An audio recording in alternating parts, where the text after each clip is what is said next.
Okay, where do relationships go wrong? What I'm about to show you applies probably most pertinently to romantic relationships with your spouse, a boyfriend, a girlfriend, but it also applies to all relationships with a colleague or a friend, okay? Now, the Christian psychiatrist Curt Thompson says, we are all born looking for someone looking for us. That's how we all come out, with this desire in our bones to be seen, to be known, to be suffered alongside, to be delighted in, okay? We're all born looking for someone who is looking for us. And you fast forward to whenever you were born, all the way over to present day, whatever that is for you, okay? And you still have inside of you this natural desire that Dan Allender calls attunement,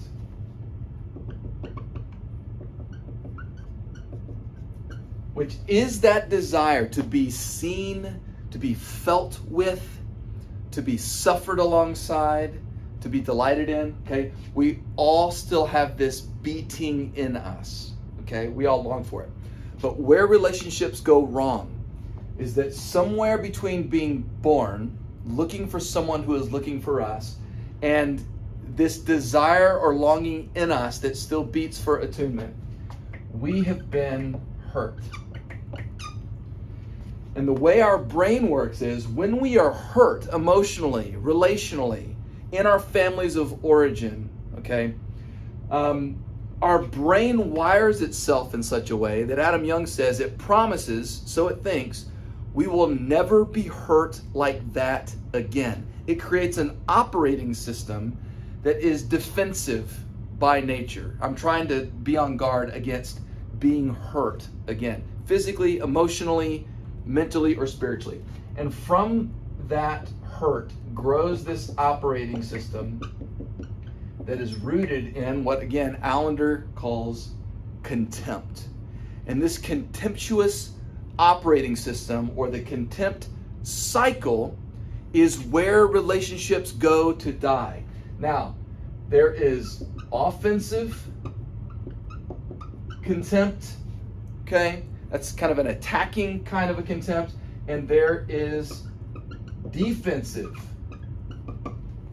contempt, okay? This is how contempt can show up in your relationships. Offensively, what does offensive contempt look like? It looks like judgments. It looks like blame. It looks like accusation, okay? Defensively, it looks like rationalizing, justifying, and spin, okay? When one person in a relationship, in their contempt cycle that grew from their hurt, attacks the other one, okay? Like there's a behavior they want to address, and there's an accusation or a blame. You're so selfish. All you think about is yourself. Your work is more important than us, and than our marriage or our family or our home, those types of things. When those types of judgments or those types of accusations are lodged, it puts the other person in the relationship in a defensive position where they're now going to rationalize their behavior, what they said or what they did. Like, here's why it makes sense.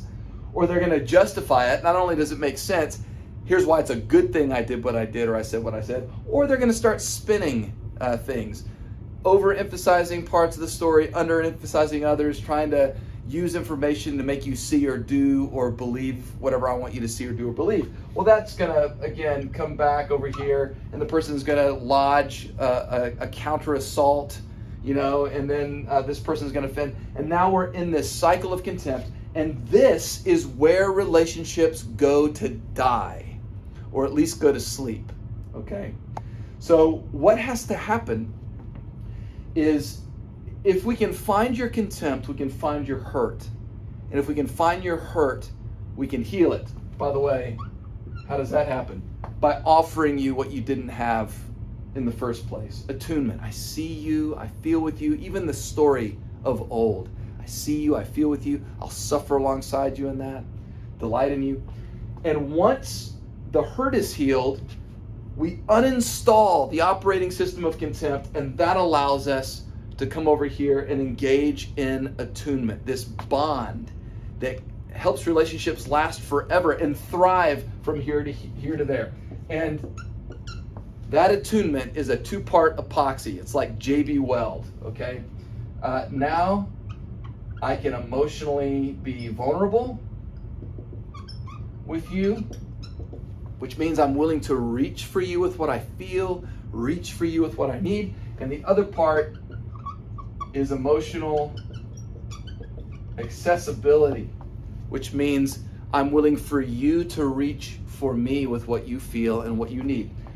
Two people committed to emotional vulnerability and emotional accessibility will experience a lasting, deeply connected relationship. But this cannot happen.